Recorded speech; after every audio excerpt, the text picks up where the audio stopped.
Je vais vous parler du e-commerce. Le e-commerce, j'ai fait de l'achat-revente. Je me régalais, pourquoi? Parce que tout simplement, je vendais des produits que j'utilisais moi-même et que j'affectionnais beaucoup. Donc forcément, t'es dans ton truc, quoi. Donc c'est assez fluide. Après, c'était un peu dérangeant d'aller à la poste, nanana, tous ces trucs, pour faire les envois, etc. Mais en soi, je me régalais quand même assez. Donc voilà, c'est pour ça que c'est important quand même de vendre aussi des produits qu'on connaît, qu'on aime, hein. Mais en soi, oui, le e-commerce achat-revente, c'est plutôt pas mal. Après, voilà, les e-commerce, bon, il faut penser toujours, hein, c'est un statut quand même, voilà.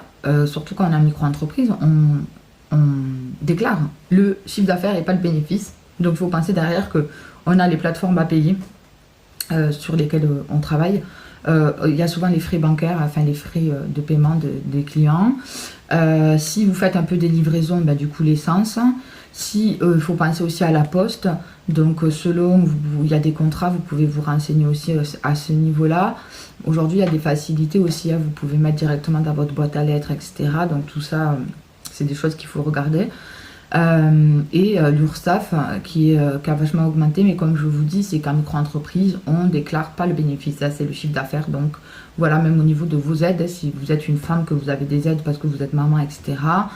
Dans ce cas-là, c'est pareil, tout va être calculé sur votre chiffre d'affaires et non votre bénéfice. Donc quand on fait du e-commerce, c'est important de bien regarder, hein, que le bénéfice, il soit quand même intéressant, d'accord, par rapport à la situation.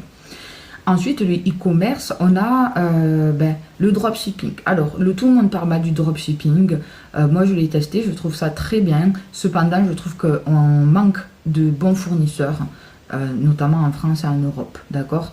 Du coup, c'est un peu compliqué. Et le dropshipping, c'est un système un peu requin, si je peux dire. Enfin, c'est un peu, voilà, il faut trouver un produit phare, le promouvoir.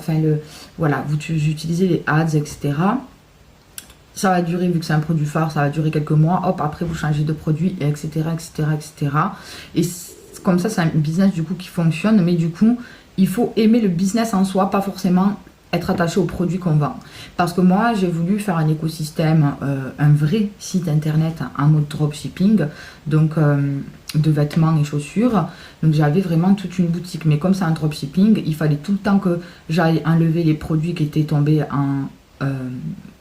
en zéro, qui était tombé à zéro en stock, et qu'à chaque fois j'en réintroduis des nouveaux. Donc ça, c'était quelque chose que je devais faire vraiment régulièrement.